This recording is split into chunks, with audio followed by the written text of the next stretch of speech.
On est toujours en direct du Parc des Princes et le salon Your Future. Nous sommes là pour vous accompagner dans votre orientation, vous aider à trouver la formation, le cursus qui vous convient. Et on va maintenant discuter de l'impact de l'IA, l'intelligence artificielle, sur le monde du marketing, de la com, du digital. Sujet plus que jamais d'actualité. Pour en parler, j'ai le bonheur d'être avec Yann Lévy. Bonjour. Bonjour à vous. Merci d'être avec nous. Vous êtes directeur de l'EDBS. Alors, EDBS, pour celles et ceux qui nous rejoignent, qu'est-ce que c'est? Alors l'EDBS, Entrepreneuriat Digital Business School, c'est l'une des écoles du groupe Scolae, qui est un groupe qui réunit 25 000 étudiants à peu près, un peu plus, un peu moins en fonction des années, sur 24 écoles différentes. Et le DBS fait partie des écoles qui sont très spécialisées. C'est une école qui est à la fois très jeune parce qu'elle existe depuis 5 ans, mais qui a beaucoup d'expérience parce que le fait d'être adossé au groupe fait que l'essentiel de nos intervenants sont des professionnels qui sont dans leur marché respectif depuis très longtemps. Certains ont 15 ans, 20 ans d'expérience, continuent à avoir une activité professionnelle, que ce soit dans des grands groupes ou en indépendant. Et ça fait un petit peu partie de notre ADN pédagogique puisque on a toujours eu à cœur d'associer ce qui doit se travailler à l'école et se comprendre en classe, et puis la réalité des marchés auxquels on prépare nos étudiants et nos apprenants, en fait. Alors justement, on va rentrer dans le vif du sujet, si vous le voulez bien. Comment l'intelligence artificielle transforme tous ces métiers, du marketing, de la communication, du digital, et quels sont les principaux changements que vous avez observés? Alors ce qu'on voit, ce qu'on constate, je dirais qu'il y a un changement qui s'opère à 2 niveaux. Un premier niveau qui n'est pas spécifique à l'intelligence artificielle, mais finalement, c'est une question qui est posée à chaque fois qu'il y a une innovation qui apparaît. Avant l'intelligence artificielle, il y a eu le big data. Avant le big data, il y a eu les réseaux sociaux, qui est de se demander comment ça va transformer les métiers. Mais il y a toujours un premier champ qui est un peu réticent, qui est de se dire quels sont les métiers qui vont disparaître. C'est souvent une question qui se pose aujourd'hui dans l'actualité, c'est est-ce que l'IA va tuer des métiers? Est-ce que demain il va y avoir un chômage massif? Est-ce qu'il y a des jobs qui vont se perdre, qui vont disparaître définitivement? Ce qu'on voit aujourd'hui, c'est que l'IA ne remplace pas des métiers. Ce qui est certain, on le constate, on commence à le constater, ça va être de plus en plus vrai, c'est que les gens qui maîtrisent l'IA vont remplacer ceux qui ne la maîtrisent pas, c'est clair. C'est pas un point de vue, c'est juste une réalité, on va y être confronté.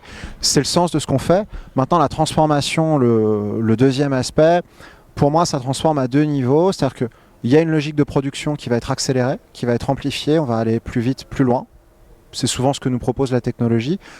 Il y a du coup tout un tas de possibilités qui vont s'offrir à nos apprenants. Premièrement, ils vont devenir de plus en plus compétents dans de plus en plus de domaines, sans forcément passer par des heures et des heures d'apprentissage qui sont statiques. Et c'est aussi le cœur de l'ADN de ce qu'on fait. On passe de moins en moins de temps en classe et de plus en plus de temps à produire. L'IA, c'est un formidable outil de production. Mais là, il y a une contrepartie à ça, c'est que ça doit rester un outil. C'est aussi le sens de ce qu'on apprend. C'est-à-dire que je prends l'exemple des ChatGPT ou des Midjourney qui sont aujourd'hui à la première génération d'IA que tout le monde utilise. Si on prompte tous de la même façon, si on pose tous la même question de la même manière, on obtient tous la même réponse. Donc premièrement, c'est pas très intéressant.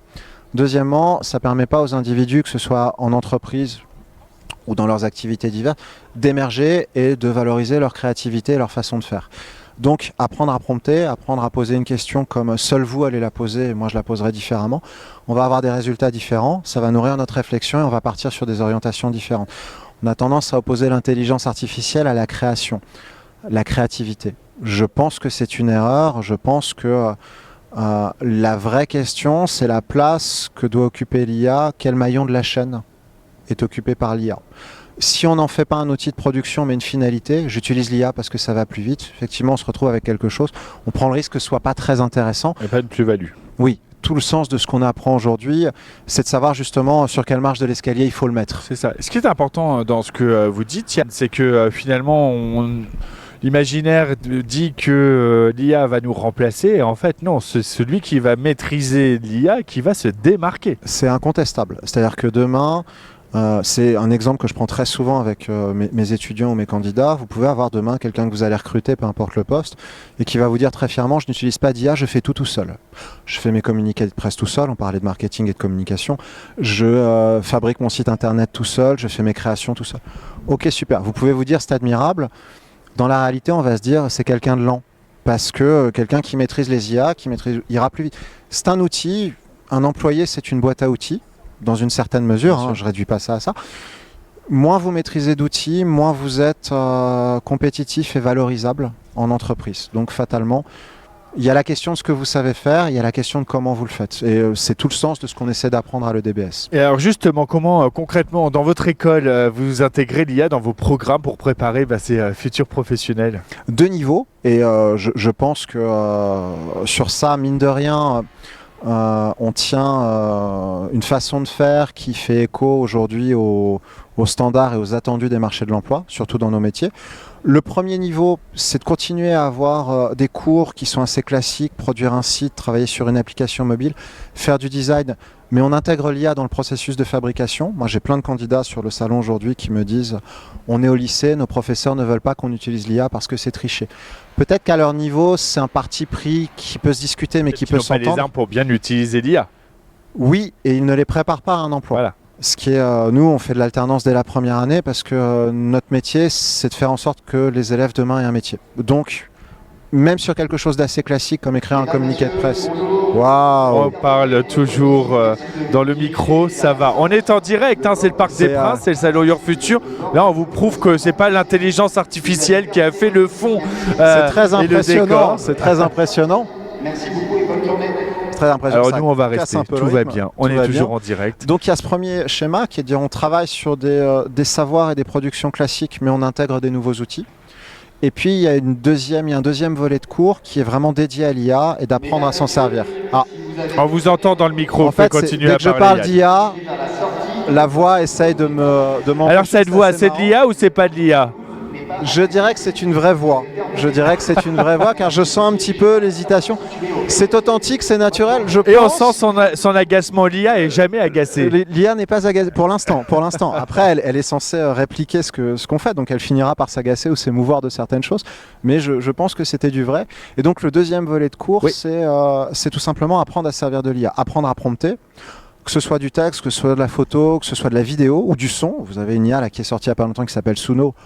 Vous rentrez votre texte, vous donnez quelques indications sur le type de musique que vous voulez, ça vous met votre texte en musique. On a créé une chanson personnalisée, je confirme, c'est bluffant. On peut tout à fait faire ça. Alors après, il y a un système de jetons pour améliorer comme souvent, puis c'est aussi à ce moment-là que ça se monétise. Le business model de l'IA est aussi un truc qu'on apprend, mais on va le travailler sur ces deux modalités-là. Le classique avec l'IA et l'IA comme sujet en fait. Vous le disiez tout à l'heure, Yann, il y a eu les réseaux sociaux, big data, l'intelligence artificielle. C'est quoi l'avenir? C'est quoi le futur de l'IA dans ces domaines? Et ça va être quoi aussi le rôle des jeunes professionnels dans cette transformation? Parce qu'elle est en évolution constante. Oui, c'est vrai. Alors, je pense qu'il ne s'agit même plus de parler d'évolution ou de mutation. Ce sont souvent des mots qu'on utilise, mais par définition, ce sont des concepts qui impliquent qu'il y a un début et il y a une fin. On a évolué et maintenant on en est là. Je pense que maintenant, il y a un autre mot inventé parce que la mutation, elle va être permanente. Il n'y aura plus des phases où on s'arrête en attendant la prochaine vague, entre guillemets. Pour vous répondre, je pense que le collaborateur de demain, surtout dans le marketing ou dans le digital, il va avoir la possibilité de toucher à de plus en plus de domaines et d'être de plus en plus polyvalent, ce qui veut dire que s'il maîtrise l'IA, il pourra changer de métier, changer d'orientation, changer de type de boîte, changer de façon de faire beaucoup plus souvent que nous n'étions amenés à le faire, ou encore plus nos parents. Je pense aussi qu'à un moment, le compromis qui va devoir se trouver, c'est entre le fait d'utiliser l'IA comme une finalité, c'est pas mieux mais ça va plus vite, c'est pas mieux mais c'est probablement moins cher, et d'avoir des gens qui vont vraiment émerger, qui vont devenir des créatifs de l'IA, c'est-à-dire qui vont réussir à mettre de la personnalité, à valoriser une identité au sein de l'IA. Encore une fois, si on prompte tous de la même façon, on obtient 100 fois le même résultat. Si on obtient 100 fois le même résultat, est-ce qu'il est toujours aussi intéressant? C'est une vraie question. Pour vous répondre, ce qu'on voit aussi, là en France, on est peut-être un petit peu en retard, ou en tout cas on est un petit peu en retrait par rapport à ce qui se fait aux États-Unis ou en Asie. C'est que l'IA au quotidien va prendre pour partie la place qu'occupaient les moteurs de recherche jusqu'à maintenant. C'est-à-dire qu'aujourd'hui, moi je vois mes étudiants, je pense qu'ils ne sont pas exceptionnels. Pose la question. C'est-à-dire que quand ils ont une question à poser, ils la posent de moins en moins à Google, ils la posent de plus en plus à ChatGPT. C'est-à-dire qu'une question complexe, l'IA va la prendre en charge et le moteur de recherche, s'il n'évolue pas, va devenir un truc un petit peu utilitaire. En fait, vous allez demander où est-ce que je peux manger pour moins de 10 € pas loin du Parc des Princes à midi un vendredi. Google va me répondre. Est-ce que tu peux me faire 3 pages d'explications sur le rôle de telle technologie et son impact dans le droit social? C'est pas Google qui va chercher. On va avoir de moins en moins le réflexe. Sauf que l'intelligence artificielle, elle est nourrie et donc on peut aussi après se méfier des réponses qui sont données. C'est très vrai. Là où peut-être un moteur de recherche, lui, va confronter des sources et proposer des sources, non pas une réponse. Oui, c'est vrai. Il y a la question de la vérification des données, qui est une question qui va toucher les deux. Des opportunités professionnelles. Il y a des opportunités sur la vérification et la façon dont elles sont formulées. Il y a très probablement, c'est déjà le cas, hein, là je prédis pas l'avenir, les moteurs de recherche qui vont être obligés de se mettre à l'IA. Et il y a aussi des garde-fous qu'il va falloir poser. Ah, on a reparlé de l'IA. Vous avez dit garde-fou. J'ai dit garde-fou immédiatement, oui, vous avez raison. Vous voyez, on est dans le thème. Je prends un exemple tout bête qu'on a fait cette semaine. C'est quand même un petit peu embêtant. Je prends un exemple tout bête qu'on a fait cette semaine. Moi, je suis chercheur. Dans le cadre de ma thèse de doctorat, j'ai beaucoup travaillé sur le cyberharcèlement. Quand vous demandez à l'IA les facteurs qui conditionnent le cyberharcèlement, qui fait que vous avez plus de chances, vous ou moi, d'être cyberharcelé demain, l'IA vous sort souvent les 4 mêmes facteurs, qui sont vrais. Hein. Il y a votre couleur de peau, il y a votre appartenance religieuse, votre orientation sexuelle, votre appartenance politique dès lors que vous la rendez publique. Ce que l'IA ne va pas dire, et pourtant c'est central, c'est qu'aujourd'hui en France, 83% des gens qui sont harcelés sont des femmes. Quand on atteint ce score-là, c'est pas un détail, c'est qu'on a plus de chances d'être harcelé parce qu'on est une femme, c'est une réalité. Je vous le dis, vous tombez pas de votre chaise, intuitivement on le sait. L'IA ne le mentionne pas. Quand vous demandez à l'IA de vous présenter en photo une personne qui accomplit des tâches ménagères, l'IA vous présente systématiquement une femme. Il y a un certain nombre de choses qu'il faut implémenter, il y a des correctifs, des ajustements. La notion d'éthique et la notion légale sont aussi des points qu'on travaille parce qu'on va être amené à le faire de plus en plus. C'est un exemple, il y en a plein, hein, mais j'imagine qu'on est sur un format court. Voilà, mais ça fait partie, c'est-à-dire que l'IA, c'est une globalité en fait des savoirs. Et justement, le sujet est passionnant et on pourrait continuer à en discuter. Il fait beau. Bon, il y a la voix, qui nous dérange un peu, mais il fait justement, celles et ceux qui nous regardent et qui veulent poursuivre cet échange avec vous, Yann, ou avec vos équipes, comment elles peuvent faire, ces personnes? Alors, il y a 3 possibilités. À l'EDBS, vous pouvez bien sûr venir à une journée portes ouvertes, vous inscrire à un concours, on en a en continu toute l'année. Ce que je conseille assez souvent, on a la chance d'être un campus accueillant avec une équipe qui est assez importante et finalement des effectifs qui sont tout à fait gérés. Le jeu de l'alternance fait que le campus n'est pas systématiquement plein tout le temps. Le conseil que je donne assez souvent aux gens, et c'est vrai aussi pour nos cours, c'est rien ne vaut l'exemple, au-delà des journées portes ouvertes ou des concours, demandez à passer, prévenez-nous, envoyez un mail ou téléphonez-nous, demandez à visiter l'école un jour où les étudiants sont en cours.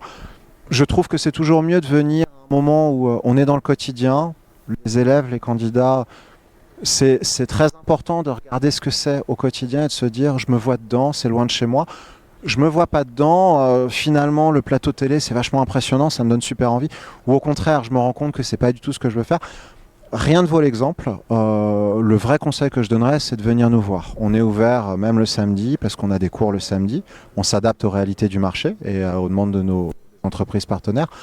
Il ne faut pas hésiter à venir nous solliciter. Moi-même, je fais visiter l'école 1 ou 2 fois par semaine. J'adore ça. Et l'effectif, l'équipe qui est là, adore ça aussi. Et le rendez-vous est pris et d'ici là, EDBS est une des écoles partenaires de ce salon Your Future et donc on peut venir vous rendre visite ici au Parc des Princes jusqu'à demain. Merci beaucoup Yann Lévy. Merci à vous. De EDBS, c'était passionnant. Merci. D'autres échanges passionnants, toujours en direct du Parc des Princes, c'est le salon Your Future. Allez, j'espère qu'on a fait naître des vocations. À tout de suite.